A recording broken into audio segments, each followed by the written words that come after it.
عمر بن خطاب رضی اللہ تبارک و تعالیٰ عنہ کی شان میں آپ کے سامنے بیان کروں گا۔ ان کی شان یہ تھی کہ مسجد نبوی میں بیٹھ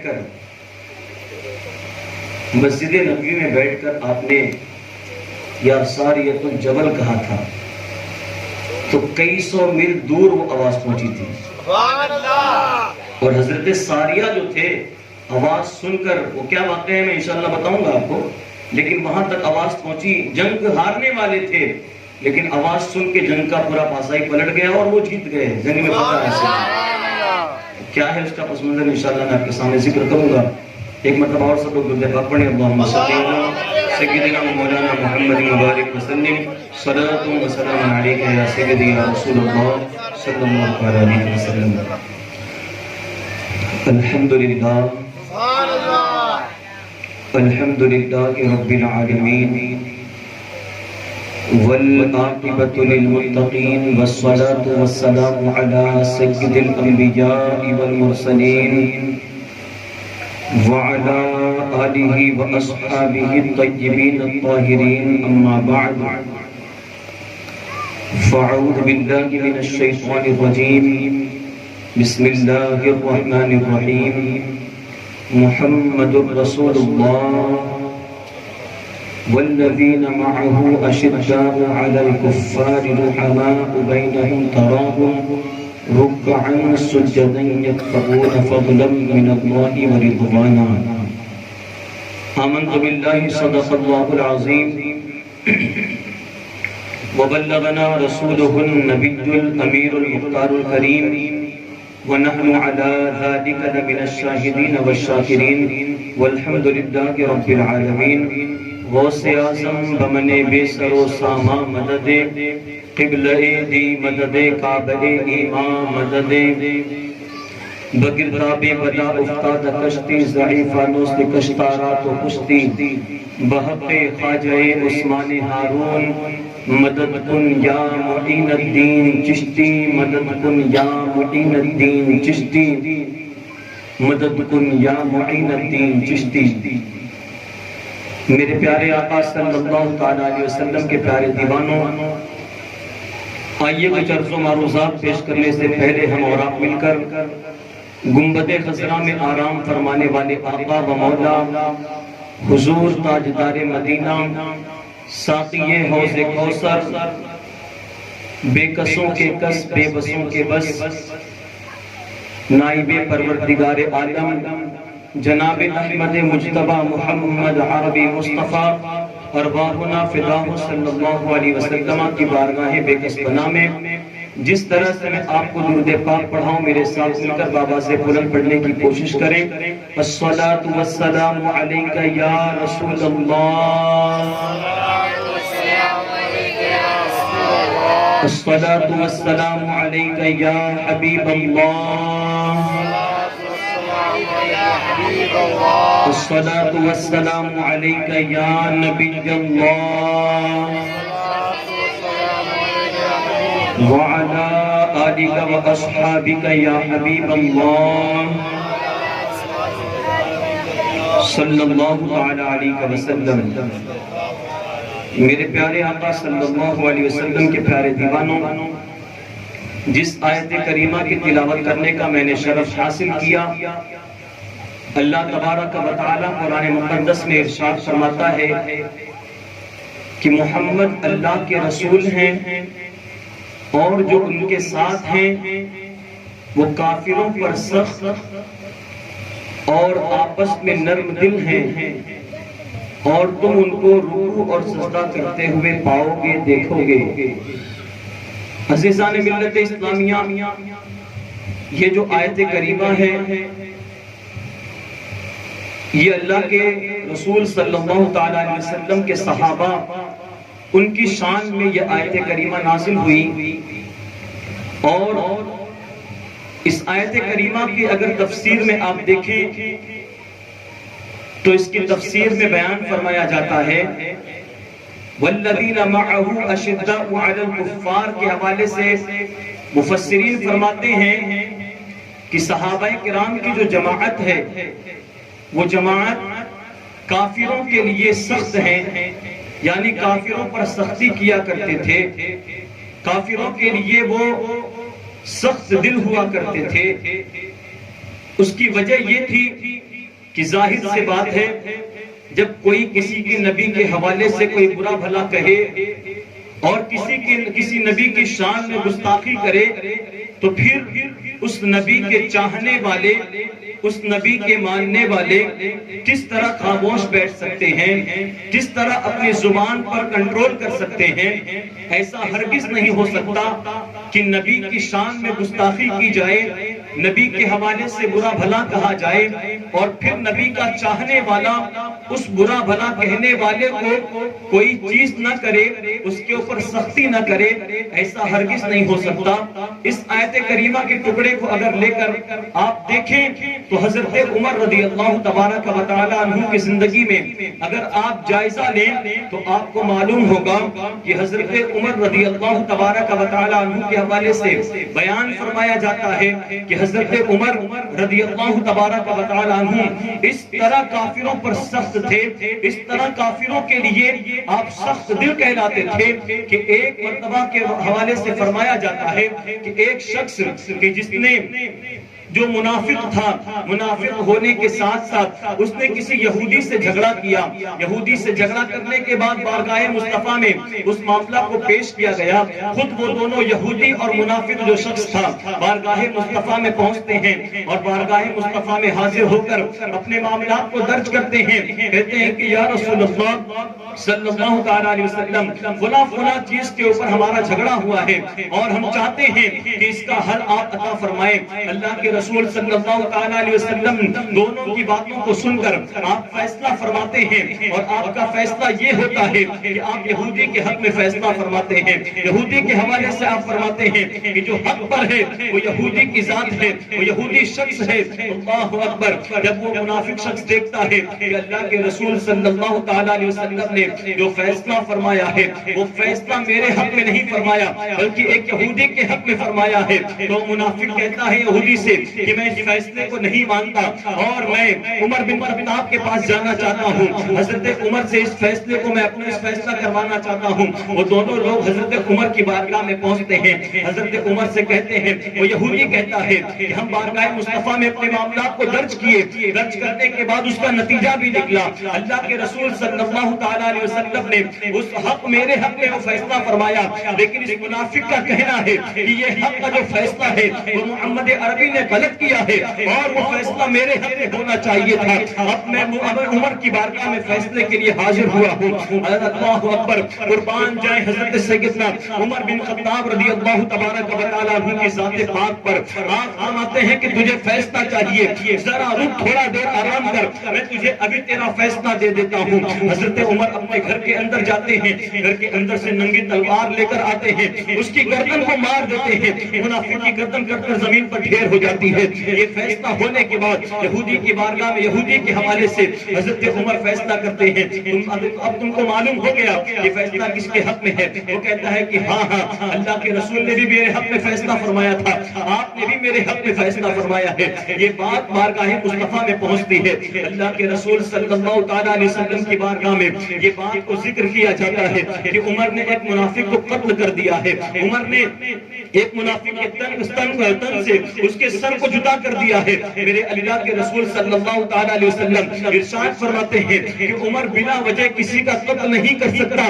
کوئی وجہ تو تھی جس بات پر عمر نے اس کو قتل کیا، یہ کوئی بات تو تھی کہ عمر مجبور ہوئے کہ اس کے سر کو اس کے تن سے جدا کر دیے۔ بیان کیا جاتا ہے کہ اس معاملہ کو بارگاہ مصطفیٰ میں پیش کیا جاتا ہے، حضرت عمر کو بلایا جاتا ہے اور پوچھا جاتا ہے عمر وجہ کیا تھی؟ فیصلہ تو ہو چکا تھا، اس کی وجہ کیا ہوئی کہ تم نے اس منافق کو قتل کر دیا؟ بارگاہ مصطفیٰ میں عرض کرنے لگتے ہیں یا رسول اللہ، آپ پر میرے ماں باپ قربان ہو، آپ کے فیصلے کے اوپر اس منافق نے آواز اٹھائی اور یہ کہتا ہے کہ مصطفیٰ نے جو فیصلہ کیا ہے وہ فیصلہ غلط ہے اور میں یہ چاہتا ہوں کہ اللہ کے رسول جس فیصلے کو حق فرما دے اس کو غلط کرنے والا کوئی کیسے ہو سکتا ہے؟ جب آپ نے فیصلہ فرما دیا تھا اس کے بعد ہی میرے پاس آیا، تو نبی کا فیصلہ سب سے بڑھ کر ہوتا ہے۔ نبی کا فیصلہ نہ مان کر وہ جان سے گیا، مزاج عمر کا ہے کیسا حضور جانتے ہیں۔ مزاج عمر کا ہے کیسا حضور جانتے ہیں۔ میرے پیارے آقا علیہ الصلوۃ والتسلیم کے پیارے دیوانوں، حضرت عمر کی یہ ذات پاک ہے کہ اس فیصلے کے بعد فوراً قرآن کی آیت نازل ہوئی۔ حضرت عمر کی وہ ذات پاک ہے کہ حضرت عمر رضی اللہ تبارک و تعالیٰ عنہ کے حوالے سے کئی مرتبہ اللہ رب العزت نے قرآن مقدس میں آیتوں کا نزول فرمایا۔ جب یہ واقعہ پیش ہوا تو اللہ رب العزت نے قرآن مقدس میں آیت کو نازل فرمایا اور یہ بتا دیا کہ نبی کے حوالے سے اگر کوئی غلط فہمی رکھے اور اگر کوئی نبی سے دشمنی کرے تو پھر اس نے اللہ سے دشمنی کی۔ میرے پیارے آقا علیہ الصلوۃ والتسلیم کے پیارے دیوانوں، اللہ کے رسول صلی اللہ تعالیٰ علیہ وسلم کی وہ ذات پاک ہے کہ جو تمام انبیاء میں سب سے افضل ہے۔ حضور کی وہ ذات پاک ہے کہ حضور سے بڑھ کر کوئی نبی نہیں، حضور سے بڑی شان والا کوئی نبی نہیں، حضور سے بڑھ کر دنیا میں کسی کو نہیں دیکھے۔ اللہ اکبر۔ وہ نبی دعا فرماتے ہیں حضرت عمر رضی اللہ تبارک و تعالی عنہ کے لیے، میرے آقا صلی اللہ تعالی علیہ وسلم جب لوگوں میں دیکھتے ہیں کہ دین اسلام کو اب پھیلانے میں کافی دشواریاں ہو رہی ہیں، کفار مکہ طرح طرح کی تکلیفیں دیتے ہیں، کفار مکہ ہر اعتبار سے محمد عربی صلی اللہ علیہ وسلم کو پریشان کر رہے ہیں، تو اللہ کے رسول صلی اللہ تعالی علیہ وسلم نے ایک دعا فرمائی تھی۔ اپنے رب کی بارگاہ میں اپنے ہاتھ کو اٹھاتے ہیں اور دعا فرماتے ہیں، اے میرے مولا میں تیری بارگاہ میں دعا کرتا ہوں، یا تو ابو جہل کو یا پھر عمر بن خطاب کو تو دین اسلام میں لا دے اور اسلام کی توفیق عطا فرما۔ اللہ اکبر۔ یہ دعا کرنی تھی کہ حضرت عمر رضی اللہ تبارک و تعالی عنہ کے حوالے سے بیان فرمایا جاتا ہے۔ ایک مرتبہ حضرت عمر رضی اللہ تعالی عنہ جب یہ دعا اللہ کے رسول نے فرمائی، اس کے فوراً بعد ہی کچھ ہی دنوں کے اندر میں حضرت عمر رضی اللہ تبارک و تعالی عنہ اپنی ننگی تلوار ہاتھ میں لیے، اپنی ننگی تلوار کو لٹکائے ہوئے اپنے گھر سے روانہ ہوتے ہیں اور یہ ارادہ کرتے ہیں کہ آج محمد عربی کو قتل کر دیا جائے گا، آج محمد عربی کے سر کو ان کے تن سے میں جدا کر دوں گا۔ اس ارادے سے اپنے گھر سے نکلے تھے عمر، اور یہ ارادہ کیے ہوئے جب اپنے سفر کو آگے بڑھاتے ہیں تو راستے میں ایک صحابی ملتے ہیں جن کا نام بارگاہ عمر میں کہتے ہیں کہ اے عمر کہاں کا ارادہ کیے ہو، اے عمر کس جگہ جا رہے ہو؟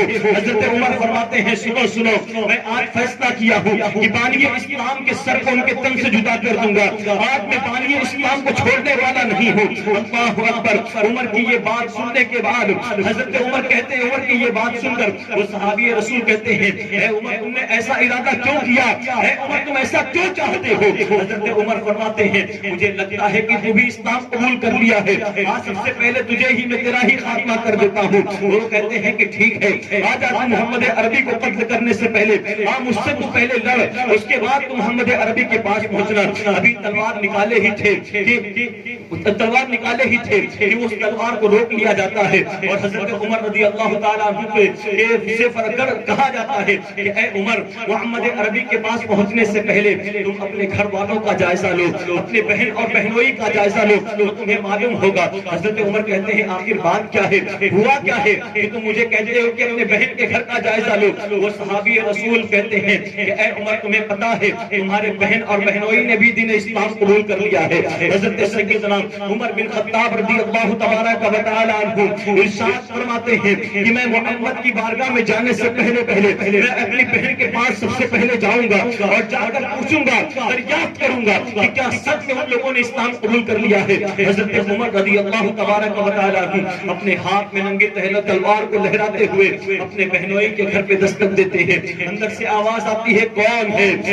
آواز دی جاتی ہے کہ عمر آیا ہے۔ دروازوں سے جھانک کر دیکھا جاتا ہے، اس وقت فرمایا جاتا ہے کہ حضرت عمر رضی اللہ تبارک و تعالی عنہ کی بہن کے گھر پر قرآن کی تلاوت ہو رہی تھی۔ جب حضرت عمر پہنچتے ہیں تو قرآن کی تلاوت کو روک دیا جاتا ہے اور روکنے کے بعد قرآن کو چھپا دیا جاتا ہے۔ میرے پیارے آقا صلی اللہ علیہ وسلم کے پیارے دیوانوں، حضرت عمر گھر کے اندر داخل ہوتے ہیں اور پوچھتے ہیں کہ بتاؤ آخر تمہارے گھر میں چل کیا رہا تھا، کس چیز کی آواز آ رہی تھی، یہ عربی عبارت کون سی پڑھی جا رہی تھی؟ آپ کی بہن کہتی ہے کہ کوئی بات نہیں ہے، ہم تو کچھ نہیں پڑھ رہے تھے۔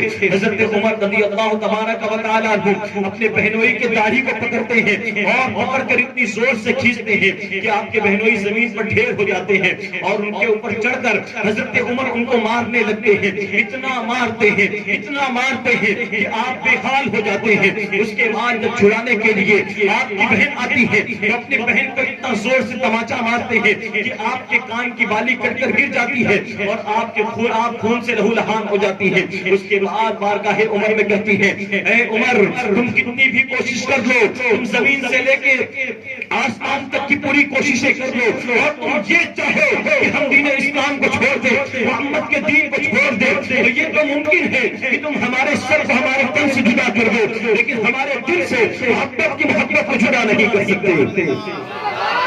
ہمارے دل سے محمد کے دین کو جدا نہیں کر سکتے۔ حضرت عمر رضی اللہ تبارک و تعالیٰ عنہ کچھ سکون پاتے ہیں۔ اس کے بعد فرماتے ہیں کہ میری بہن بتاؤ، آخر وہ کون سا کلام تھا جو تم اپنے گھر میں پڑھ رہی تھی؟ وہ کون سا کلام تھا جس کو تم تلاوت کر رہی تھی؟ حضرت عمر کی بہن فرماتی ہے، بھائی تم کیا کرو گے جان کے؟ تم کو اس سے کیا لینا دینا؟ تم اس کو جان کر کیا کرو گے؟ لیکن بار بار حضرت عمر بن خطاب اصرار کرتے ہیں کہ ذرا مجھے بھی بتاؤ، آخر وہ کون سا کلام ہے، اس کلام کی تاثیر کیا ہے؟ حضرت عمر کی بہن کہتی ہیں کہ اس کلام کو صرف وہی لوگ چھو سکتے ہیں جو جس کا جسم پاک ہو، اور تم پاک نہیں ہو۔ عمر پہلے جاؤ، تم غسل کر کے آؤ، اس کے بعد تم کلام رب العزت کو چھونا۔ حضرت عمر کہتے ہیں نہیں، مجھے پہلے تم دکھاؤ، اس کے بعد دیکھا جائے گا کیا ہوگا۔ لیکن آپ کی بہن قطعی چھونے نہیں دیتی ہیں اور فرماتی ہیں کہ جاؤ، پہلے تم غسل کر کے آؤ، اس کے بعد تم کو کلام رب العزت کو چھونے کی اجازت ہوگی۔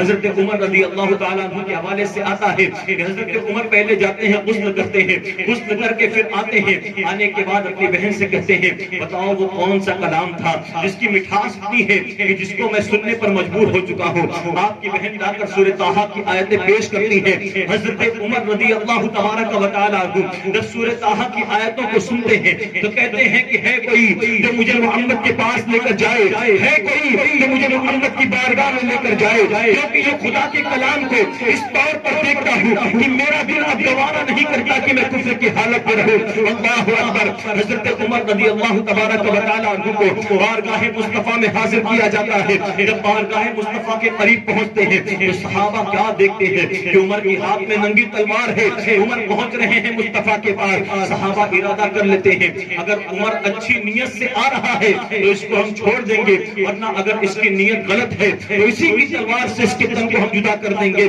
اللہ اکبر۔ میرے پیارے آقا علیہ الصلوۃ والتسلیم کے پیارے دیوانوں، اللہ کے رسول صلی اللہ علیہ وسلم کو پہلے سے ہی معلوم تھا، آپ نے بارگاہ رب العزت میں دعا فرمائی تھی کہ میرے مولا عمر جیسی شخصیت کو اسلام کی توفیق عطا فرما، اسلام کی دعوت اسے عطا فرما۔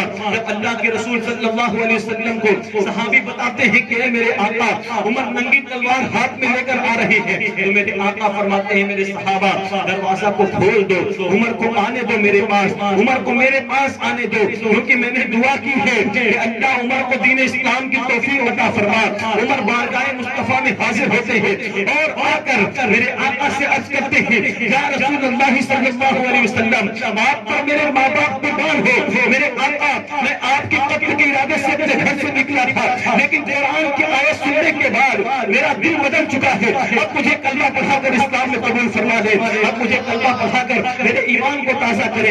اللہ کے رسول صلی اللہ تعالیٰ علیہ وسلم کلمہ پڑھاتے ہیں، اشہد ان لا الہ الا اللہ و اشہد ان محمد رسول اللہ صلی اللہ تعالیٰ علیہ وسلم۔ حضرت عمر کہتے ہیں کہ میں کلمہ پڑھ کر مسلمان ہوا، اس کے بعد صحابہ نے زور سے نعرہ تکبیر کی نعرہ لگایا کہ کہاں جاتا ہے۔ حضرت عمر خود بیان فرماتے ہیں کہ اس نعرے کی گونج پورے مکہ میں سنائی دی، اس نعرے کی گونج پورے مکہ والوں نے سنی۔ آج ہمارا حال یہ ہے کہ ہم یہاں بیٹھ کے تھوڑا بولتے ہیں تو پڑوس بھی نہیں سن پاتے۔ نعرہ تکبیر،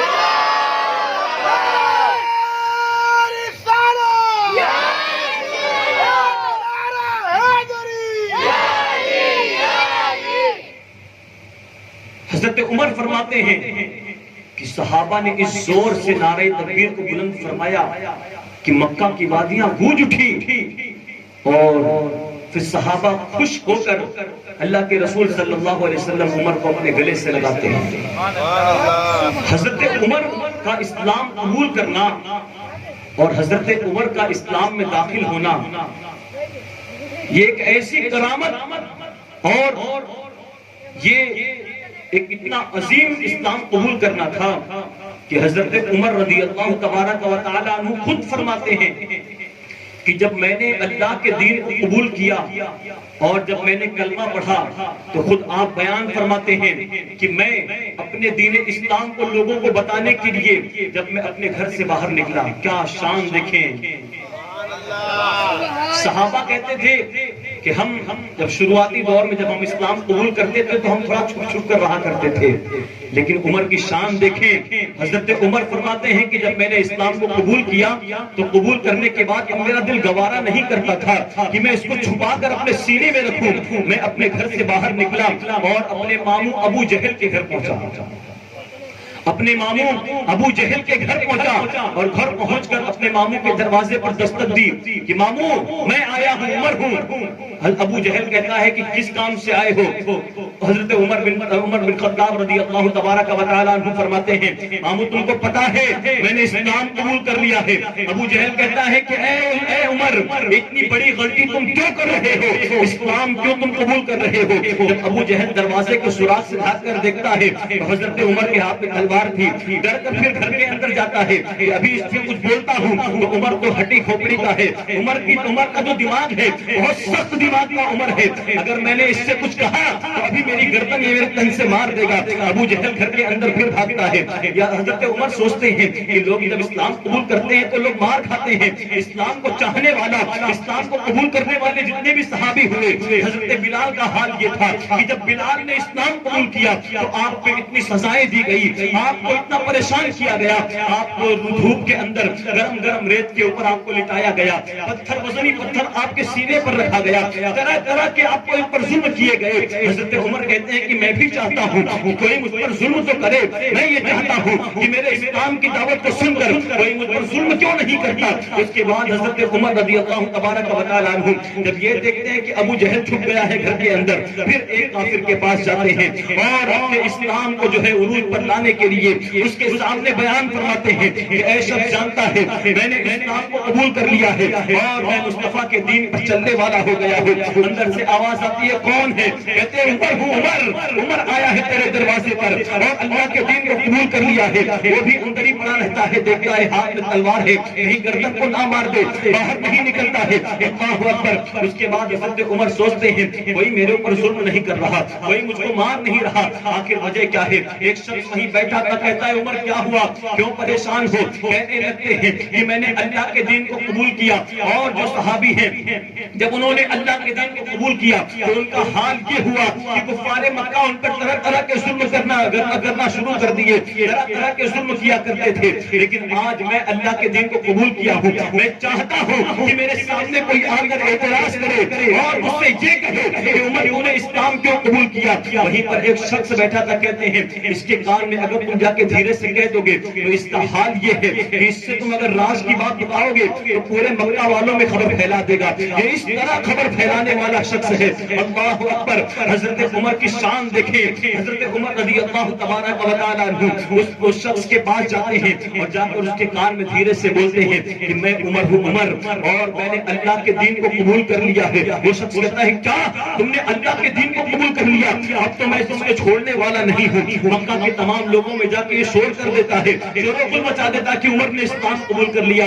حضرت عمر رضی اللہ تبارک و تعالی عنہ فرماتے ہیں جب اس نے مکہ والوں کے سامنے جا کر یہ بیان فرمایا کہ عمر نے اسلام قبول کر لیا ہے، حضرت عمر کہتے ہیں اس کے بعد جب یہ خبر تمام مکہ والوں کفار تک پہنچی تو کفار میرے اوپر ٹوٹ پڑے اور پھر کفار اور میرے درمیان جنگ چھڑ گئی، لڑائی چھڑ گئی، خوب مار پیٹ ہوئی، ایک دوسرے کو پٹکا گیا، مارا گیا، خوب مارا گیا، پٹکا گیا، یہاں تک کہ میں نے بھی خوب مار کھائی اور میں نے کفار کو بھی خوب مارا۔ حضرت عمر فرماتے ہیں کہ میں جب کفر کی حالت میں تھا تو مسلمان مجھ سے ڈرا کرتے تھے، لیکن جب میں نے اسلام کو قبول کیا، جب میں نے اسلام کو قبول کیا تو اب الٹا ہو گیا. کفار مجھ سے اتنا ڈرتے تھے کہ میرے سامنے کبھی صحیح نظر نہیں ملایا کرتے تھے. حضرت عمر رضی اللہ تبارک و تعالیٰ عنہ فرماتے ہیں کہ میں اسلام قبول کرنے کے بعد میں اتنا مار کھایا کہ مار کھاتے کھاتے ایک وقت ایسا آیا کہ اللہ نے اسلام کو غالب فرما دیا. اللہ نے اسلام کو غلبہ عطا فرمایا اور میرا دین، میرے رسول کا دین غالب ہو گیا اور لوگوں کے سامنے ظاہر ہونے لگا.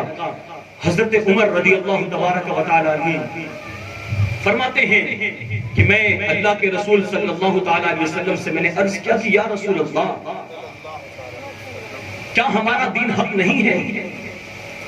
حضرت عمر کہتے ہیں کہ میں نے بارگاہ مصطفیٰ میں عرض کیا کہ یا رسول اللہ، ہم جس دین پر چل رہے ہیں کیا وہ دین حق نہیں ہے؟ تو اللہ کے رسول صلی اللہ تعالیٰ علیہ وسلم نے ارشاد فرمایا، عمر یہی تو وہ دین ہے جو حق ہے، یہی تو وہ دین ہے کہ جس کو اللہ رب العزت نے حق عطا فرمایا اور یہی اصل دین ہے. باقی جتنے ہیں سب کے سب باطل ہیں، جتنے ہیں سب کے سب ختم ہونے والے ہیں. صرف دین اسلام وہ دین ہے جس کو بلندیاں ملتی رہیں گی اور قیامت تک یہ باقی رہے گا. تو حضرت عمر رضی اللہ تبارک و تعالیٰ عنہ بارگاہ مصطفیٰ میں عرض کرتے ہیں کہ اے میرے آقا، آپ پر میرے ماں باپ قربان ہوں. جب یا رسول اللہ ہمارا یہ دین جب حق ہے تو پھر ہم چھپ کر اسلام کی تبلیغ کیوں کر رہے ہیں؟ تو ہم چھپ کر پھر اسلام میں کیوں اپنی زندگی گزار رہے ہیں؟ میرے آقا اگر آپ اجازت دیں تو ہم اعلانیہ طور پر اپنے دین کی تبلیغ فرمائیں. اللہ کے رسول صلی اللہ تعالیٰ علیہ وسلم نے اجازت دی کہ عمر ٹھیک ہے. اب میں نے جس عمر کے لیے اپنے رب کی بارگاہ میں دعا کی تھی کہ میرے مولا عمر جیسی ہستی کو اسلام کی توفیق عطا فرما، عمر جیسی ہستی کو دامن اسلام عطا فرما. جب اللہ نے تمہیں اسلام میں قبول فرما لیا ہے تو عمر اب وہ دن دور نہیں کہ ہم عروج پر پہنچیں. حضرت عمر بارگاہ مصطفیٰ میں عرض کرتے ہیں کہ یا رسول اللہ، اب آئیں ہم حرم کعبہ میں چلتے ہیں. حضرت عمر رضی اللہ تعالیٰ عنہ کے مشورے پر دو صف بنائی گئی صحابہ کی. ایک صف کے آگے سیدنا عمر بن خطاب کی ذات ہے، گلے میں تلوار لٹکائے ہوئے ہیں، اور ایک صف کے آگے حضرت حمزہ رضی اللہ تبارک و تعالیٰ عنہ کی ذات پاک ہے. حضرت عمر اور حضرت حمزہ شان کے ساتھ حرم کعبہ میں داخل ہوتے ہیں اور کفار سے کہتے ہیں، کفار دیکھ لو، یہ اللہ کا دین ہے اور یہی دین حق ہے اور اس دین کے سوا کوئی دوسرا دین نہیں. حضرت عمر کا بیان ہے، جب حرم کعبہ میں ہم پہنچے کفار وہاں موجود تھے، اس کے باوجود ہم اللہ کے رسول صلی اللہ تعالیٰ علیہ وسلم کے ساتھ ہم نے کعبے کا طواف کیا. وہاں پر ہم نے نماز پڑھی، علل اعلان ہم نے نماز پڑھی. آپ دیکھیں اللہ کے رسول صلی اللہ تعالیٰ علیہ وسلم کہ وہ صحابی کہ جن کے آنے سے اللہ رب العزت نے دین کو کتنا عروج عطا فرمایا، اور ہوا یہ کہ حضرت عمر کے آنے کے بعد سے دین اس طور پر پھیلا کہ پھر دین پھیلنے میں زیادہ وقت نہیں لگا. میرے پیارے آقا علیہ الصلوۃ والتسلیم کے پیارے دیوانوں، یہی حضرت عمر بن خطاب رضی اللہ تبارک و تعالیٰ عنہ کی ذات پاک ہے کہ جس کے حوالے سے اللہ کے رسول صلی اللہ تعالیٰ علیہ وسلم ارشاد فرماتے ہیں کہ میرے بعد اگر کوئی نبی ہوتا تو وہ عمر کی ذات ہے. اگر میرے بعد کوئی نبی ہوتا تو اللہ رب العزت عمر کو نبی بناتا، کیونکہ اب نبوت کا دروازہ حضور پر بند ہو چکا ہے، اس لیے اب کوئی نبی نہیں ہو سکتا. لیکن اللہ کے رسول علیہ السلام ارشاد فرماتے ہیں کہ اگر میرے بعد نبی کا آنا ممکن ہوتا تو اللہ رب العزت عمر بن خطاب کو نبوت عطا فرماتا. اب اس سے بڑھ کر میں ان کی شان کیا بیان کروں کہ جس کو نبی نے یہ فرمایا کہ اگر نبی میرے بعد کوئی آتا تو عمر جیسا آتا، پھر اب ان کی شان کیا بیان کرنا. میرے پیارے آقا علیہ الصلوۃ والتسلیم کے پیارے دیوانوں، حضرت عمر رضی اللہ تبارک و تعالیٰ عنہ کہ وہ ذات پاک ہے جس کے حوالے سے میرے آقا کی حدیث ہے، اللہ کے رسول صلی اللہ تعالیٰ علیہ وسلم ارشاد فرماتے ہیں عمر سے شیطان ڈرا کرتے ہیں. صرف انسان نہیں، بلکہ شیطان بھی اپنا راستہ تبدیل کر دیا کرتے تھے. جس راستے سے عمر گزرتے اگر کوئی شیطان ہوتا تو اپنا راستہ بدل دیا کرتا تھا. یہ حضرت عمر بن خطاب رضی اللہ تبارک و تعالیٰ عنہ کی ذات پاک ہے. یہاں پر آ کے میں آپ کو ایک چیز بتاؤں اور کھل کر اس کا تبصرہ کرنا چاہوں گا. عزیزان ملت اسلامیہ، حضرت عمر رضی اللہ تبارک و تعالیٰ عنہ بارگاہ مصطفیٰ میں آ کر حاضر ہوتے ہیں اور عرض کرتے ہیں اے میرے آقا صلی اللہ تعالیٰ علیہ وسلم، آپ پر میرے ماں باپ قربان ہوں. یا رسول اللہ صلی اللہ تعالیٰ علیہ وسلم، ہم جب بھی آپ سے کچھ بات کرنے کے لیے آتے ہیں تو آپ کے ازواج مطہرات وہاں موجود ہوتی ہیں. یا رسول اللہ صلی اللہ تعالیٰ علیہ وسلم، آپ ان کو پردے کا حکم عطا فرمائیں. ہم ان سے جب کچھ لیتے ہیں تو ہمارا ان کا سامنا ہو جایا کرتا ہے. اللہ اکبر. حضرت عمر بن خطاب رضی اللہ تبارک و تعالیٰ عنہ کا یہ بارگاہ مصطفیٰ میں عرض کرنا ہوتا ہے کہ اللہ رب العزت کی جانب سے اللہ رب العزت ارشاد فرماتا ہے وَإِذَا سَأَلْتُمُوهُنَّ مَتَاعًا فَاسْأَلُوهُنَّ مِنْ وَرَاءِ حِجَابٍ کہ اے محبوب صلی اللہ تعالیٰ علیہ وسلم، جب آپ سے کوئی صحابی آپ کے ملنے آئے تو عورتوں سے آپ فرما دیں کہ ان سے جب بات کریں تو پردے کے پیچھے سے چھپ کر بات کریں. پردے کی تلقین دیکھیں کس طرح دی جا رہی ہے. حضرت عمر بارگاہ مصطفیٰ میں عرض کرتے ہیں کہ یا رسول اللہ، جب بھی ہم آپ سے کچھ مشورہ کرنے آتے ہیں تو آپ کے ازواج موجود رہتی ہیں اور ہم جب ان سے کچھ لیتے ہیں اس وقت تک پردے کی آیت نازل نہیں ہوئی تھی. لیکن جب حضرت عمر نے بارگاہ مصطفیٰ میں عرض کیا تو فوراً اس کے بعد اللہ رب العزت نے پردے کا حکم نازل فرمایا. عمر کی شان دیکھیں، یہ عمر کی ہی وہ ذات ہے کہ اللہ رب العزت نے کئی مقامات پر حضرت عمر رضی اللہ تعالیٰ عنہ کے زبان سے نکلے ہوئے کلام کو اللہ رب العزت نے حضور صلی اللہ تعالیٰ علیہ وسلم پر ہو بہو یعنی سیم وہی کلام قرآن مقدس میں نازل فرمایا. جب یہ پردہ کی جب آیت نازل ہوئی تو اللہ کے رسول صلی اللہ تعالیٰ علیہ وسلم کی بارگاہ میں جب بھی صحابہ آتے یا المؤمنین سے کچھ لینا ہوتا تو پردے کے پیچھے سے لیا کرتے تھے. اب میں یہاں پر تبصرہ کروں ذرا دنیا کے حوالے سے. آج اپنے گھروں کا جائزہ لیں. آج ہم اپنے گھروں کے اندر جھانک کر دیکھیں کہ آج ہمارے گھروں کا ماحول کیا ہے، آج ہمارے گھروں کا حال کیا ہے. آج بہو اپنے سسر سے پردہ نہیں کرتی. آج ہمارے گھر کی ماں بہن بیٹیاں اگر کوئی غیر مرد آ جائے تو پردہ کرنا تو درکنار، پردہ کرنا تو دور کی بات ہے، بیٹھ کر ہنسی مذاق بھی ان کے ساتھ کیا جاتا ہے. ہنسی مذاق چلتے رہتی ہے. وہ اس سے مذاق کرتا ہے، وہ ان سے مذاق کرتے ہیں. حتیٰ کہ اپنے معاشرے کا جائزہ لیں مسلمانوں تو یہ کہوں تو غلط نہ ہوگا. آج بہت سے لوگ ایسے آپ کو ملیں گے جو یہ کہتے ہوئے نظر آتے ہیں العیاذ باللہ تعالی، یہ کہتے ہیں کہ سالی آدھی گھر والی ہوا کرتی ہے. یہ ہمارے معاشرے کا حال ہے. کہتے ہیں کہ سالی تو آدھے گھر والی ہوتی ہے. یہ آدھے گھر والی ہونے کا مطلب تم نے کیا سمجھا؟ یہ کیا چاہتے ہو؟ غلط تعلقات پیدا کرو، حرام تعلقات تم اپنے بیوی کی بہن سے، اپنے سالیوں سے تم غلط تعلقات پیدا کرو. یہ کہتے ہو کہ سالی آدھے گھر والی ہوتی ہے. اور ان سالیوں سے کہنا چاہوں گا جو اپنے بہنوئیوں کے ساتھ ہنسی مذاق ٹھٹھے لگاتی ہیں، ان سے کہوں کہ آیت تطہیر جو پردے کی آیت نازل ہوئی ہے امہات المؤمنین کی، وہ تو ذات تھی کہ وہ ہر چیز سے پاک تھی، گناہوں سے پاک تھی. اللہ رب العزت نے ان کے لیے آیت تطہیر کو نازل فرمایا اور ان کی پاکی کو لوگوں کے سامنے بیان کیا. ان کے لیے جن کے لیے قرآن میں آیتیں نازل ہوتی ہیں، پھر ان سے ہم اپنے آپ کو بڑھ کر سمجھتے ہیں. کہتے ہیں کہ ہمارا دل ہمارا نہیں ہے، ہم اگر ان سے بات کرتے ہیں تو کیا ہو گیا، ہم بات ہی تو کرتے ہیں لیکن ہمارے دل میں کوئی گندگی نہیں ہے. گندگی ہوتی نہیں ہے، گندگی پیدا کی جاتی ہے. شیطان کے حوالے سے کیا کہنا ہے؟ شیطان کے حوالے سے حدیث پاک میں آتا ہے اللہ کے رسول صلی اللہ علیہ وسلم ارشاد فرماتے ہیں شیطان وہ ہے جس طرح تمہارے جسم کے اندر تمہارا خون دوڑتا ہے، شیطان اسی طرح تمہارے جسم کے اندر موجود ہے. اب یہ کہو کہ ہمارا تو غلط نظریہ نہیں تھا، ہم سالیوں سے مذاق تو کر رہے تھے، بس ویسے ہی کر رہے تھے، ہم بہنوئیوں سے مذاق کر رہے تھے، بس ویسے ہی کر رہے تھے، ہمارے دل میں کوئی گندگی نہیں تھی. یاروں، میری بہنوں، میری خواتین، گندگی ہوتی نہیں ہے، شیطان وسوسے ڈال کر اس طور پر گندا بناتا ہے کہ پھر معاشرے کے اندر اپنے چہرے دکھانے کے قابل نہیں رہ جاؤ گے۔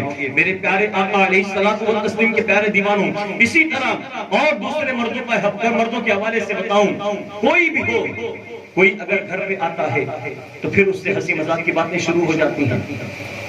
مردوں کا بھی وہی حال ہے، خواتین کا بھی وہی حال ہے، دونوں ایک برابر ہیں، کوئی کسی سے کم نہیں، دونوں ایک برابر ہیں، دونوں ایک ہی ترازو پر کھڑے ہوئے ہیں، دونوں کا پلڑا برابر ہے۔ یہ کہوں تو عزیزان ملت اسلامیہ، ہمیں ضرورت اس بات کی ہے کہ گناہوں سے بچنے کی کوشش کریں۔ پردے کی آیت نازل ہوئی، وَإِذَا سَأَلْتُمُوهُنَّ مَتَاعًا فَاسْأَلُوهُنَّ مِن وَرَاءِ حِجَابٍ، پردے والی آیت نازل ہوئی۔ اس کے بعد صحابہ کہتے ہیں کہ پھر ہم نے کبھی اللہ کے رسول صلی اللہ تعالی علیہ وسلم کے ازواج سے ہمارا کبھی سامنا نہ ہوا، ہم جب بھی ان سے بات کرتے تو پردے کے پیچھے سے بات کیا کرتے تھے، ہم جب بھی ان سے مخاطب ہوتے تو پردے کے پیچھے سے بات کیا کرتے تھے۔ میرے پیارے آقا علیہ الصلوۃ والتسلیم کے پیارے دیوانوں، آج بھی ضرورت ہے اس بات کی۔ آج آوارہ پن، آوارہ گردی، معاشرے میں برائیاں، معاشرے کے اندر گناہوں کا عام ہونا، زنا کا عام ہونا، بدکاریوں کا عام ہونا، بد نگاہی کا عام ہونا، بد زبانی کا عام ہونا، گناہوں کا عام ہونا، ایک دوسرے سے نظر ملا کر محبتوں کا عام ہونا، یہ جتنے غلط تعلقات ہیں وہ سب کے سب کی وجہ یہ ہے کہ ہم نے بے پردگی کا ہم نے اہتمام کیا، تب جا کر یہ گناہ ہمارے سامنے جانے دیے۔ زنا ہوتا کب ہے؟ جب نگاہوں سے نگاہ ملتی ہے، ایک دوسرے کو دیکھا جاتا ہے، کوئی دیوار کے پیچھے ہے تو پھر اس سے زنا کیسے ہو سکتا ہے؟ ہرگز نہیں ہو سکتا۔ لیکن زنا ہوتا کیوں ہے؟ جب ایک دوسرے کی چاہت پڑتی ہے، ایک دوسرے کو جب دیکھتے ہیں تب ذہن کے اندر گندے وسوسات آتے ہیں۔ میرے پیارے آقا علیہ الصلوۃ والتسلیم کے پیارے دیوانوں، اس کو آپ یہ نہ سمجھیں کہ میں آپ کے سامنے ایسی چیزوں کو بیان کر رہا، بلکہ یہ ہمارے لیے عبرت کی چیزیں ہیں، سبق حاصل کرنے کی چیزیں ہیں۔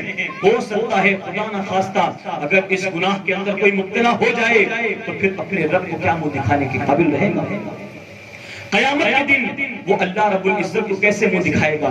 قیامت کے دن وہ اپنے رب کے حضور کیسے کھڑے ہوگا؟ میرے پیارے آقا علیہ الصلوۃ والتسلیم کے پیارے دیوانوں، تو جب حضرت عمر رضی اللہ تعالیٰ عنہ کے حوالے سے جب آپ نے آقا کی بارگاہ میں عرض کیا کہ یا رسول اللہ، پردے کی آیت نازل ہونے کے بعد پھر کبھی امہات المؤمنین کا سامنا نہیں کیا گیا، بستے رہے، کوئی بھی بات ہوتی، کوئی بھی کام ہوتا تو پردے کے پیچھے سے کیا کرتے تھے۔ آج ڈاکیا آ جائے ہمارے گھر پر، کوئی چندہ مانگنے والا آ جائے، دروازہ کھول کے ہمارے گھر کی بیٹیاں باقاعدہ بات کرتے، کہاں سے آئے ہو، کیوں آئے ہو، وجہ کیا ہے آنے کی۔ میری گھر کی ماں بہن بیٹیوں سے گزارش کروں گا، سیدہ فاطمہ الزہرا کی کنیز، سچی کنیز بن جاؤ۔ سیدہ فاطمہ کے بال کی سیاہی کو، بال کی بات نہیں کر رہا، بال کی سیاہی کی بات کر رہا ہوں، جس کو کبھی چاند و سورج نے نہ دیکھا ہو، اس سیدہ کی کنیز بن جاؤ۔ آج ہماری عورتوں کا حال یہ ہے، ہماری خواتین کا حال یہ ہے، کوئی بھی فنکشن ہو، کہیں بھی جانا ہو، بال تو ایسے کھول کر چلتی ہیں کہ ایسا لگتا ہے کہ بس دنیا کی سب سے خوبصورت عورت ہی ہیں۔ خوبصورتی جتنے پردے میں ہے اتنی خوبصورتی بے پردگی کے اندر ہرگز نہیں ہے۔ میرے پیارے آقا علیہ الصلوۃ والتسلیم کے پیارے دیوانوں، حضرت عمر رضی اللہ تبارک و تعالیٰ عنہ کی زندگی میں آگے بڑھتے ہیں۔ اللہ کے رسول صلی اللہ تعالیٰ علیہ وسلم کی بارگاہ میں آپ کا ایک الگ ہی مقام تھا، آپ کا ایک الگ ہی مقام آپ کو حاصل تھا۔ حضرت عمر رضی اللہ تبارک و تعالیٰ عنہ جب بھی یہ سوچتے کہ میں صدیق اکبر سے آگے بڑھوں تو یہاں پر آ کر فل اسٹاپ لگا دیتے کہ صدیق سے آگے کبھی نہیں بڑھ سکتا، صدیق سے آگے کبھی نہیں بڑھ سکتا۔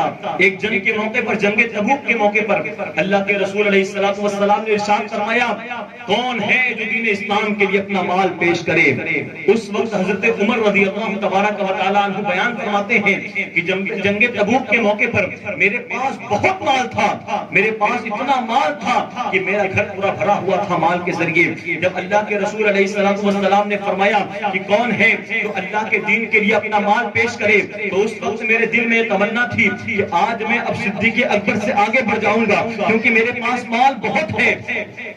بارگاہ مصطفیٰ میں حاضر ہوتے ہیں. اللہ کے رسول صلی اللہ تعالیٰ علیہ وسلم حضرت عمر بن خطاب رضی اللہ تبارک و تعالیٰ عنہ سے فرماتے ہیں اے عمر بتاؤ میرے لیے کیا لائے ہو, اللہ کے دین کے لیے تم کیا لے کر آئے ہو. حضرت عمر رضی اللہ تبارک و تعالیٰ عنہ بارگاہ مصطفیٰ میں عرض کرتے ہیں یا رسول اللہ صلی اللہ تعالیٰ علیہ وسلم میں آپ کے دین کے لیے, اللہ کے دین کے لیے اپنے مال میں سے میں اپنا آدھا مال لے کر آیا ہوں. اللہ کے رسول فرماتے ہیں عمر تم اپنے گھر والوں کے لیے کیا چھوڑ کر آئے ہو. عمر کہتے ہیں یا رسول اللہ آدھا مال آپ کی خدمت میں حاضر ہے, آدھا مال اپنے گھر والوں کی خدمت کے لیے رکھا ہوا ہوں. عمر سوچتے ہیں آج تو صدیق سے آگے بڑھ جائیں گے, آج تو صدیق سے ہم آگے بڑھ کے سبقت پا جائیں گے. جب اللہ کے رسول صلی اللہ علیہ وسلم سیدنا صدیق اکبر رضی اللہ تعالیٰ عنہ سے فرماتے ہیں اے ابو بکر اب تم بتاؤ تم نے کیا لائے ہو میری بارگاہ میں, اب تم کیا لے کر آئے ہو میری بارگاہ میں. سیدنا صدیق اکبر رضی اللہ تبارک و تعالیٰ عنہ بارگاہ مصطفیٰ میں عرض کرتے ہیں یا رسول اللہ صلی اللہ تعالیٰ علیہ وسلم میرے پاس جتنا مال تھا, میرے پاس جتنا خزانہ تھا وہ تمام کا تمام میں آپ کی بارگاہ میں لے کر آیا ہوں. یا رسول اللہ حتیٰ کہ میرے جسم پر جو میرا کپڑا تھا اس کو بھی میں نکال کر آپ کی خدمت میں پیش کرتا ہوں. اور جو میرے جسم پر یہ کپڑا آپ دیکھ رہے ہیں یہ ٹاٹ ہے, ٹاٹ, اور اس کے اندر کانٹوں کا جو ہے بٹن لگایا ہوا ہوں. باقی میرے آقا میں نے اپنے گھر والوں کے لیے کچھ نہیں چھوڑا. اگر گھر والوں کے لیے کچھ چھوڑا ہے تو اللہ و رسول کی ذات کو ان کے حوالے کیا ہے. اللہ و رسول کے بھروسے میں نے اپنے گھر والوں کو چھوڑا ہے. حضرت عمر کہتے ہیں کہ میں تو سوچا تھا کہ اس بار میں سبقت لے جاؤں گا, لیکن صدیق سے آگے میں کبھی نہ بڑھ سکا. صحابہ کے اندر ایک چیز ایسی تھی کہ چاہتے تھے کہ آگے بڑھیں, لیکن آگے نہیں بڑھ پاتے تھے تو حسد نہیں رکھتے تھے کبھی. رحماء بینہم تراہم کہ آپس کے اندر محبت ان کے ہوا کرتی تھی. صحابہ اگرچہ کافروں کے لیے سخت تھے, جو میں نے آج آیت پڑھی ہے آپ کے سامنے والذین معہ اشداء علی الکفار رحماء بینہم تراہم کہ وہ کفار کے لیے تو سخت تھے, کفاروں پر سختی کیا کرتے تھے, لیکن صحابہ آپس میں کبھی سختی سے پیش نہیں آیا کرتے تھے. اگر کبھی کسی سے آگے نہیں بڑھ پاتے تو اس سے دشمنی نہیں کرتے تھے, بلکہ آئندہ آنے کے لیے پھر کوشش کرتے تھے. یہی آئندہ کے حوالے سے حضرت عمر رضی اللہ تعالیٰ عنہ بیان فرماتے ہیں کہ مکہ کے اندر ایک خاتون تھی جو کافی ضعیف تھی, بوڑھی ہو چکی تھی. ان کے اندر اتنی طاقت نہیں تھی کہ وہ خود سے اپنا کام کر سکیں, اپنا کھانا نہیں پکا سکتی تھی, خود کھانا کھا نہیں سکتی تھی, گھر کا کام کاج بھی نہیں کر پاتی تھی.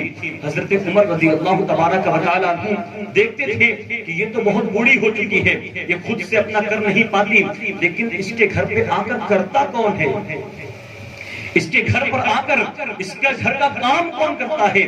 حضرت عمر رضی اللہ تبارک و تعالیٰ عنہ 2 دن تک دیکھتے ہیں. ایک مرتبہ دیکھتے ہیں فجر کی نماز کے فوراً بعد اس بوڑھی بیوی کے گھر پہ آتے ہیں تو کیا دیکھتے ہیں کہ گھر کا سارا کام ہو چکا ہے, گھر کا سارا کام ہو چکا ہے, گھر میں جھاڑو لگ گیا ہے, برتن سارے صاف ہیں, کھانے بنا دیے گئے ہیں, اور یہاں تک کہ اس بوڑھی عورت کو صبح کا ناشتہ بھی کرا دیا گیا ہے. حضرت عمر اس بوڑھی عورت سے کہتے ہیں کہ آخر تمہارے گھر میں آتا کون ہے. وہ بوڑھی عورت کہتی ہے ایک آنے والا آتا ہے اور وہ آ کر اپنا کام کر کے چلا جاتا ہے. حضرت عمر کہتے ہیں میں پہلے دن تو فجر کی نماز کے بعد گیا تو میں اس کو نہیں پایا, دوسرے دن میں سوچتا ہوں کہ میں اب فجر کی نماز سے پہلے پہنچوں گا, ہو سکتا ہے کہ میں اس کو دیکھ لوں گا. اللہ اکبر. حضرت عمر رضی اللہ تبارک و تعالیٰ عنہ فرماتے ہیں میں دوسرے دن میں فجر کی نماز سے پہلے پہنچا تو کیا دیکھتا ہوں کہ اس کے گھر کا پورا کام ہو چکا ہے, گھر کی صفائی ہو گئی ہے, کھانا بن گیا ہے, کھانا کھلا دیا گیا ہے. حضرت عمر کہتے ہیں کہ میں اب اس سے پہلے آنے کی کوشش کیا تو میں آ کر دیکھتا ہوں تو کیا دیکھتا ہوں کہ سیدنا صدیق اکبر کی وہ ذات پاک ہے کہ جو رات کے ایک حصے میں آ کر اس بوڑھی بیوی کے گھر پر اس کے گھر کا پورا کام کرتے ہیں, اس کے گھر کی صفائی کرتے ہیں, اس بوڑھی بیوی کو کھانا کھلاتے ہیں اور کھانا کھلا کے پھر اپنے کام میں خود مصروف ہو جایا کرتے ہیں.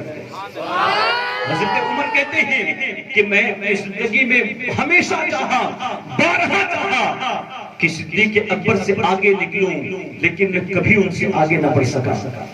لیکن پھر بھی صحابہ کے دل میں کبھی دغا نہیں رہا کرتا تھا۔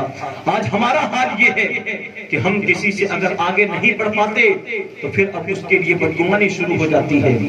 آج ہمارے معاشرے میں کالا جادو جسے کہتے ہیں، کالا جادو،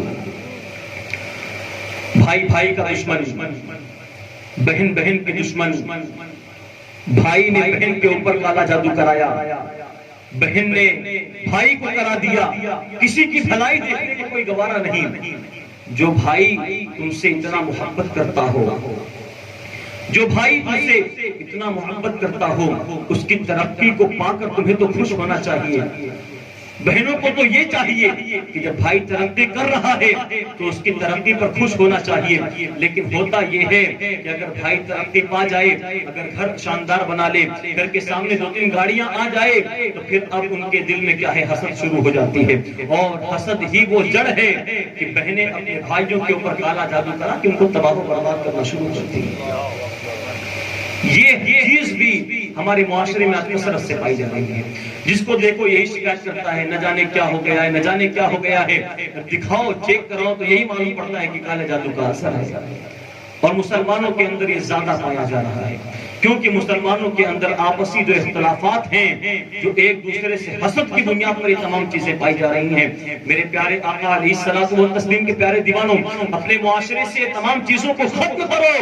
وہ دن دور نہیں ہوگا کہ ہم اپنے گھر میں سکون کی نیند لیتے رہیں گے، سکون و اطمینان سے اپنے گھر میں رہیں گے، اور سکون سے چین و اطمینان سے اپنے گھر کے اندر آرام کریں گے۔ میرے پیارے آقا علیہ الصلوۃ والتسلیم کے پیارے دیوانوں، یہی حضرت عمر ہیں۔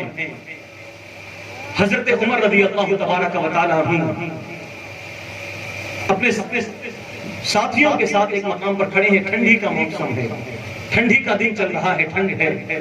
ایک عورت آتی ہے اپنے گود میں بچہ لے کر، بارگاہ عمر میں آ کے کہتی ہے، ایک مسئلہ پوچھتی ہے، کہتی ہے کہ اے عمر بن خطاب رضی اللہ تبارک و تعالی عنہ، مجھے یہ بتائیں کہ اللہ اپنے بندوں سے کتنی محبت فرماتا ہے۔ کیا تھک گئے ہیں آپ؟ تھک گئے ہیں، واقعی تھک گئے ہیں۔ بس گفتگو اختتام کی طرف لے کر چلوں گا، اگر آپ تھکے نہ ہوں تو پھر گفتگو آگے بڑھاؤں گا۔ ایک مرتبہ محبت سے سبحان اللہ کہیں سب لوگ، تھکے تو نہیں ہے نا؟ سننا چاہیں گے انشاءاللہ۔ حضرت عمر کی بارگاہ میں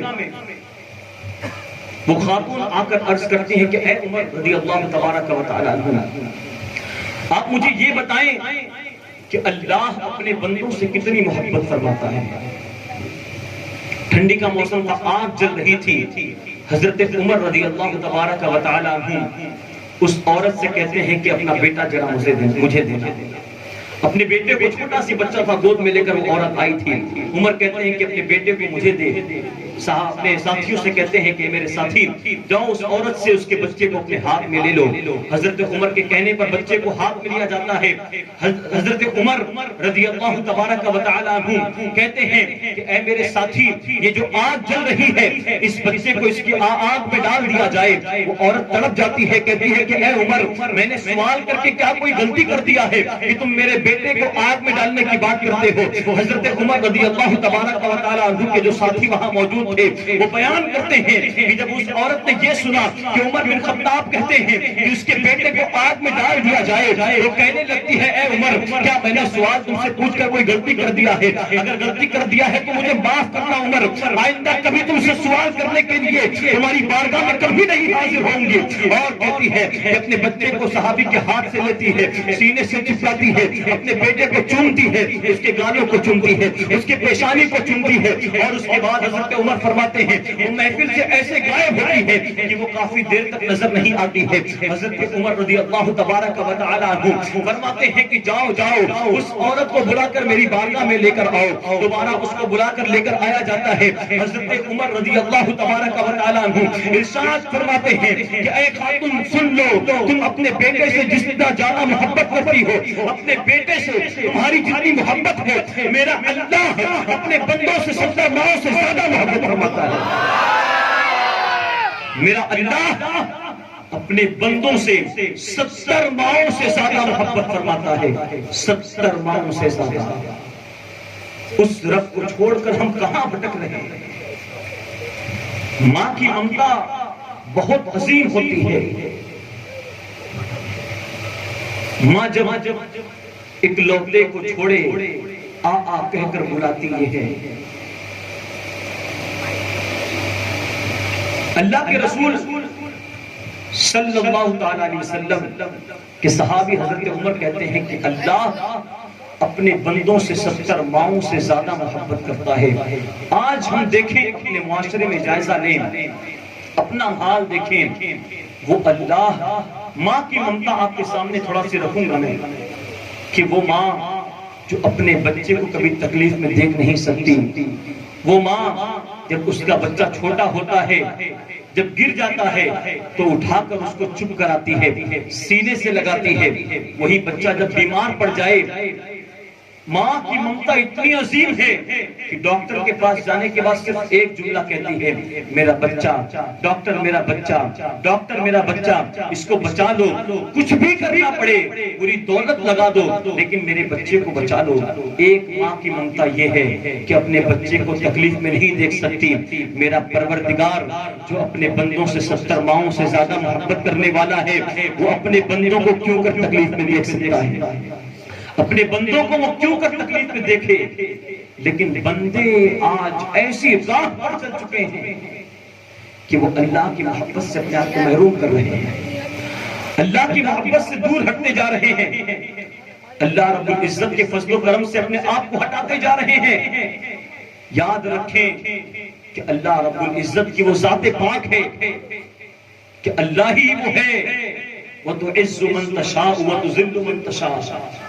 عزت دینے والی ذات بھی اللہ کی ہے اور ذلت دینے والی بھی ذات اللہ ہی کی ہے. رزق بھی اللہ ہی دیتا ہے, غربت بھی اللہ ہی دیتا ہے. لیکن آج حال یہ ہے کہ اگر تھوڑی سی مصیبت آ جائے, ایسے ایسے جملے ہمارے مسلمانوں کے زبان سے نکلتے ہیں, کیا اللہ کو میں ہی ملا تھا؟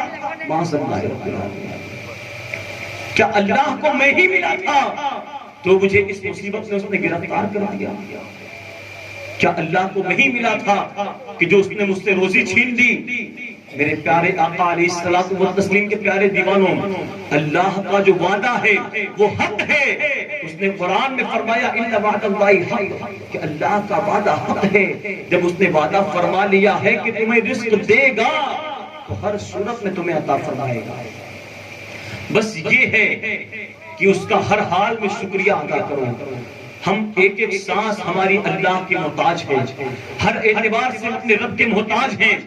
ہمیں زندگی ملی, اللہ رب العزت کی وہ بھی محتاج ہے. جب ہم کسی چیز میں گرفتار ہوں, ہمیں اللہ جب نوازتا ہے تو اس وقت ہم اپنے رب کا شکر ادا کرتے ہیں. لیکن مسلمانوں, اگر ہم پریشانی کے حال میں اگر اپنے اللہ کا شکر ادا کریں تو پھر وہی وقت ہوتا ہے جو شکر ادا کرنے کا ہوتا ہے. وہی وہ وقت ہے کہ اپنے رب کا شکر ادا کریں اور اپنے رب کے حضور ایک بڑا مقام پانے کی کوشش کریں. میرے پیارے آقا علیہ الصلوۃ والتسلیم کے پیارے دیوانوں, تو حضرت عمر رضی اللہ تبارک و تعالیٰ عنہ فرماتے ہیں کہ اللہ اپنے بندوں سے 70 ماؤں سے زیادہ محبت کرتا ہے. کسی اور کے در پر نہ جاؤ, کسی اور کے در پر اپنا دامن نہ پھیلاؤ. اگر پھیلانا ہے کسی کے در پر تو اپنے اللہ کے حضور اپنے دامن کو پھیلاؤ. اپنے رب کے حضور اپنی تمام پریشانیوں کو ذکر کرو, نمازوں کی پابندی کرو, اپنے رب کے حضور حاضر ہو کر دعائیں مانگو. یہ حرمت والا مہینہ چل رہا ہے, حرمت والا مہینہ ہے. محرم کو حرمت والا مہینہ کہا گیا.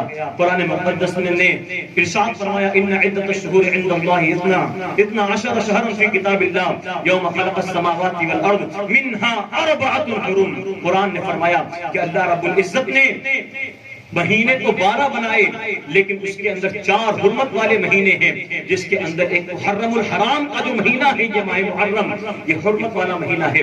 کفار اس کے اندر جنگ نہیں کیا کرتے تھے, اس مہینے کا اتنا احترام کرتے تھے.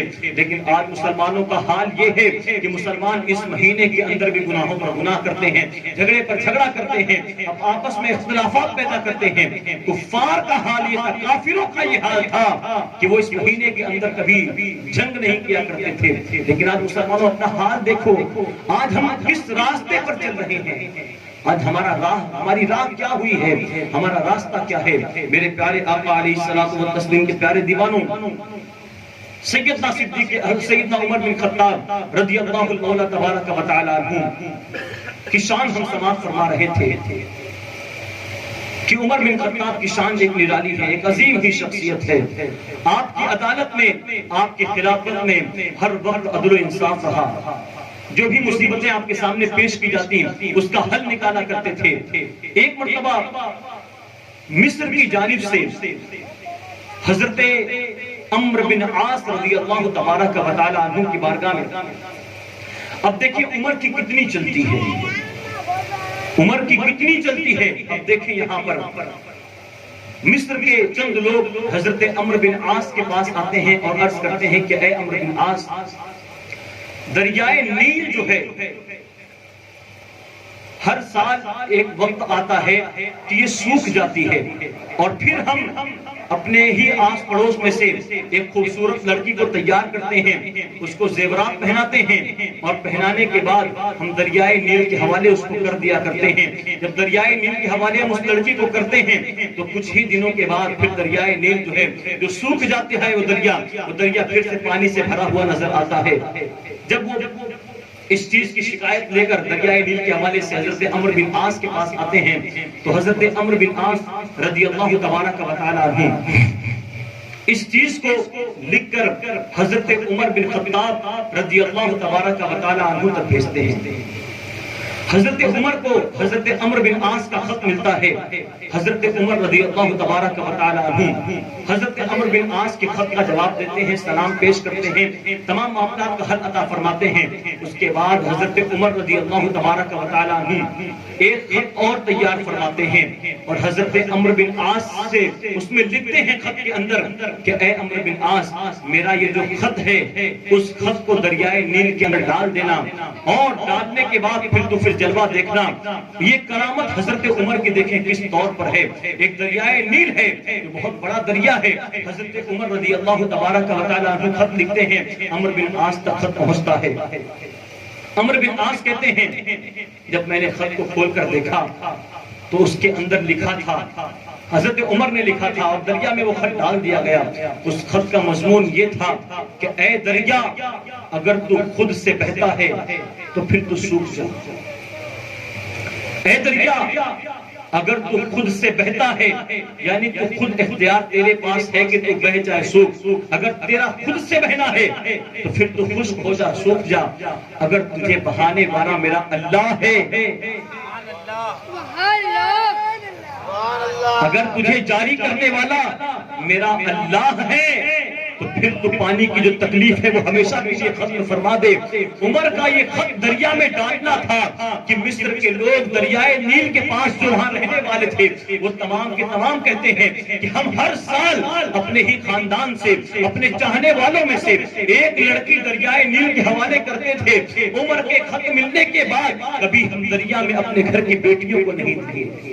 یہ حضرت عمر کی کرامت ہے، حضرت عمر کی یہ کرامت ہے کہ آپ کا دریا پہ بھی حکم چلتا ہے، دریا پہ بھی آپ کا حکم چلتا ہے۔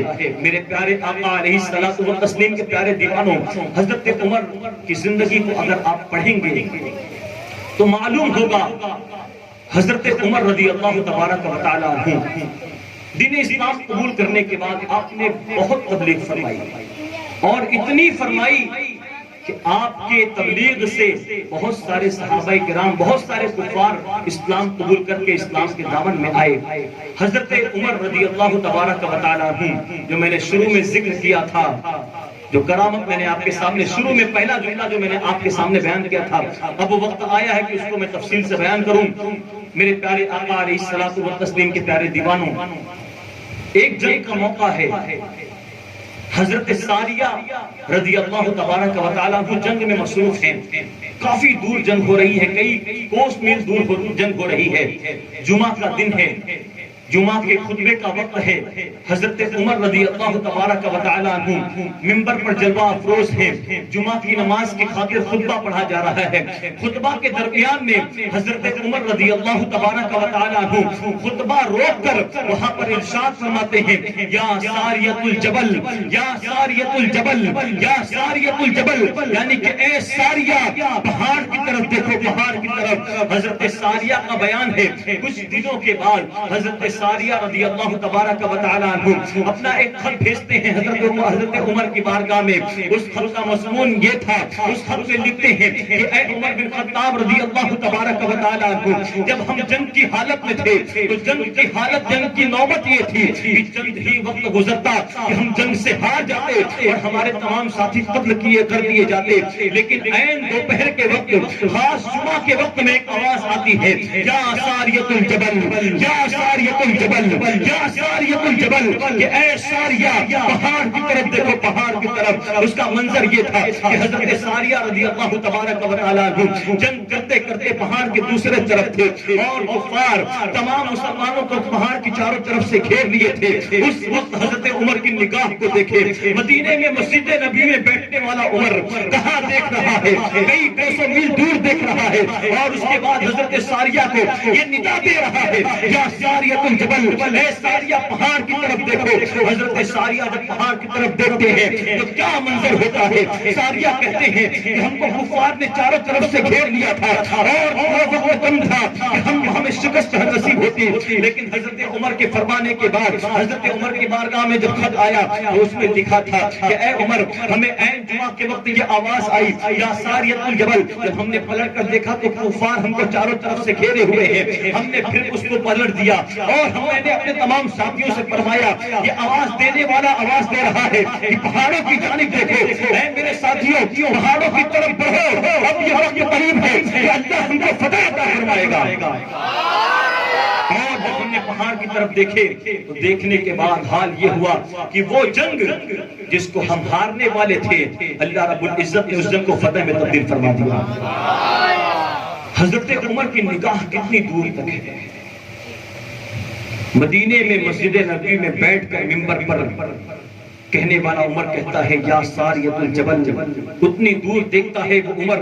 پھر بتائیں اس عمر کی شان کیا ہوگی، اس عمر کا مقام کیا ہوگا۔ حضرت صدیق اکبر رضی اللہ تبارک و تعالیٰ عنہ کے بعد جب خلافت جب آگے بڑھی تو کسی نے کہا کہ اے عمر، اے صدیق اکبر، اب جو خلافت ہے وہ آپ اپنے بیٹے کو عطا فرما دیں۔ حضرت عمر کا واقعہ ہے، حضرت عمر رضی اللہ تعالیٰ عنہ سے کسی نے کہا، جب حضرت عمر کا وقت قریب آیا، جب وصال کا وقت آیا تو حضرت عمر رضی اللہ تبارک و تعالیٰ عنہ سے صحابی کہتے ہیں کہ اے عمر، اب تم اپنے بیٹے عبداللہ کو خلافت عطا فرماؤ۔ حضرت عمر کہتے ہیں خاموش ہو جاؤ، بالکل یہ خلافت ہے، اس کو ایسے ہی نہیں بانٹی جاتی، بلکہ صحابہ سے مشورہ کیا گیا۔ جب صحابہ نے سیدنا عثمان رضی اللہ تعالیٰ عنہ کو خلیفہ چنا تو پھر حضرت عثمان کو خلیفہ بنایا گیا۔ حضرت عمر رضی اللہ تبارک و تعالیٰ عنہ اپنی پوری زندگی میں جب کفر کی حالت میں تھے تو مسلمانوں کو تکلیف دی، لیکن جب اسلام قبول کیا تو کفار کی حالت خراب کر دی، انہوں نے کفاروں کا جینا حرام کر دیا، اور ہوا یہ کہ اللہ کے رسول صلی اللہ علیہ وسلم کے حضور ایک بہت بڑا مقام آپ کو حاصل ہوا اور آپ خلیفہ دوم آپ کہلاتے ہیں، یہی عمر ہیں۔ اب ان کی آخری وصال کی تاریخ پڑھ دوں آپ کے سامنے۔ حضرت عمر رضی اللہ تبارک و تعالیٰ عنہ کے ساتھی حضرت مغیرہ کر کے تھے، ان کا جو غلام تھا، لو کر کے غلام تھا، وہ غلام سیدنا عمر بن خطاب رضی اللہ تبارک و تعالیٰ عنہ کے پاس آیا، کچھ معاملہ لے کر آیا۔ حضرت عمر نے کہا یہ معاملہ الگ ہے، اس کا کچھ اور ہی مسئلہ ہے۔ اس کے بعد حضرت عمر رضی اللہ تعالیٰ عنہ نے پھر بلایا اس کو اور کہا کہ اے غلام، تو یہ کہتا ہے، مجھ سے تو یہ کہتا تھا کہ عمر میں ایک ایسی چکی بناؤں گا جو ہواؤں کے ذریعے چلے گی، تو کہتا ہے کہ ہاں میں ایسی چکی بنا کے تمہارے سامنے پیش کروں گا۔ جب وہ بارگاہ عمر سے واپس گیا تو حضرت عمر رضی اللہ تبارک و تعالیٰ عنہ اپنے ساتھیوں سے فرماتے ہیں کہ میرے ساتھیوں سنو، یہ مجھے قتل کی دھمکی دے کر جا رہا ہے، یہ مجھے قتل کرنے کی دھمکی دے کر جا رہا ہے۔ حضرت عمر رضی اللہ تبارک و تعالیٰ عنہ فجر کی نماز میں موجود ہیں، وہ غلام بھی فجر کی نماز میں موجود تھا، اور جب حضرت عمر رضی اللہ تبارک و تعالیٰ عنہ فرماتے ہیں کہ صفوفکم یعنی اپنے صفوں کو درست فرما لو، تو وہ غلام پچھلی صف سے نکل کر آگے کی صف میں بڑھتا ہے۔ حضرت عمر کے حوالے سے فرمایا جاتا ہے آج ہماری نمازوں کی صفیں ٹیڑھی میڑھی ہوتی ہیں، بیچ میں بچے گھسے ہیں، کندھے سے کندھا ملانا ہے لیکن وہ نہیں ہوتا۔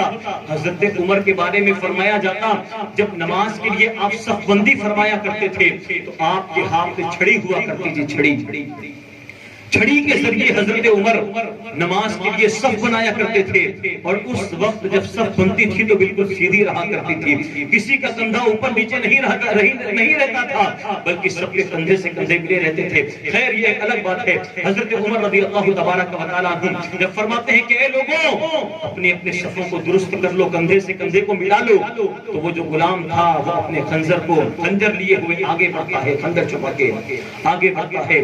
حضرت عمر رضی اللہ تبارک و تعالیٰ عنہ جب آپ تکبیر تحریمہ کر کے نیت باندھتے ہیں تو وہ غلام پیچھے سے آپ کے اوپر حملہ کرتا ہے خنجر سے اور آپ کے جسم پر وار کرتا ہے۔ روایت میں آتا ہے کہ وہ غلام جو تھا، وہ کافر جو تھا، وہ تقریباً 14 سے 15 لوگوں کے اوپر حملہ کرتا ہے۔ حضرت عمر کے ساتھ ساتھ تقریباً 14 لوگوں کے اوپر اور حملہ کرتا ہے اور تمام لوگوں کو زخمی کر دیتا ہے۔ اس کے بعد حضرت عمر تاب نہ لا پاتے ہیں زخم کی تو زمین پر آتے ہیں۔ حضرت عبد الرحمن رضی اللہ تبارک و تعالیٰ غالباً پھر نماز پڑھانے کے لیے آگے بڑھتے ہیں، چھوٹی چھوٹی صورتوں کو پڑھا کر نماز مکمل کرتے ہیں۔ حضرت عمر رضی اللہ تبارک و تعالیٰ عنہ کو آپ کے خیمے میں لے جایا جاتا ہے اور آپ کا زخم بھرنے کے لیے آپ کو دوا جب منہ سے پلائی جاتی ہے تو پیٹ کے اندر سوراخ ہو چکا تھا۔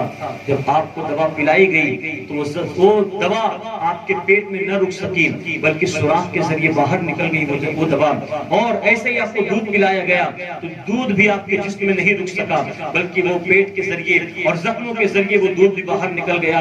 حضرت عمر رضی اللہ تبارک و تعالیٰ عنہ دعا فرماتے تھے کہ میرے مولا مجھے شہادت کی موت نصیب فرمانا، میرے مولا مجھے شہادت کی موت نصیب فرمانا۔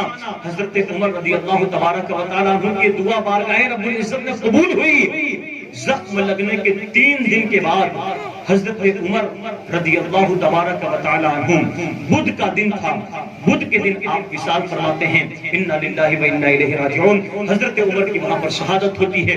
کہنے کو تو بہت کچھ ہے، اتنی یہ ہستیاں ایسی ہیں کہ ان جیسی ہستیوں پر اگر انسان بیان کرے تو کئی مہینے ہفتے سال گزر سکتے ہیں لیکن ان کی گفتگو ختم نہیں ہو سکتی۔ بس یہ کہہ کے اپنی گفتگو ختم کرنے کی کوشش کروں گا کہ اللہ رب العزت ہم سب کو صحابہ کی سیرت کو پڑھ کر اس پر عمل کرنے کی توفیق عطا فرمائے۔ صحابہ کی زندگی کو پڑھیں، صحابہ کی زندگی کو پڑھیں، حضور کی زندگی کو پڑھیں۔ آج ہم ناول بہت پڑھتے ہیں، کثرت سے پڑھتے ہیں، ناول ہو گئی، کوئی فحش باتیں ہو گئی، دوسری کتابیں ہو گئی، یہ بہت پڑھتے ہیں لیکن ہم صحابہ کی سیرت کو نہیں پڑھتے۔ ضرورت ہے صحابہ کی سیرت کو پڑھنے کی اور پڑھ کر ان کو اپنی زندگی میں داخل کرنے کی۔ میرے پیارے آقا علیہ الصلوۃ والتسلیم کے پیارے دیوانوں، اللہ رب العزت کی بارگاہ میں دعا گو ہوں کہ میرے مولا ہم سب کو کہنے سننے سے زیادہ عمل کی توفیق عطا فرمائے، ہمارے گناہوں کو معاف عطا فرمائے، ہم سب کی تمام پریشانیوں کو دور عطا فرمائے، ہم سب کو صحابہ کرام رضوان اللہ تعالی علیہ مجمعین سے سچی پکی محبت کرنے کی توفیق عطا فرمائے۔ وما علینا الا البلاغ۔ السلام علیکم ورحمۃ اللہ وبرکاتہ۔ کھڑے ہو جائیں، صلاۃ و سلام پڑھیں۔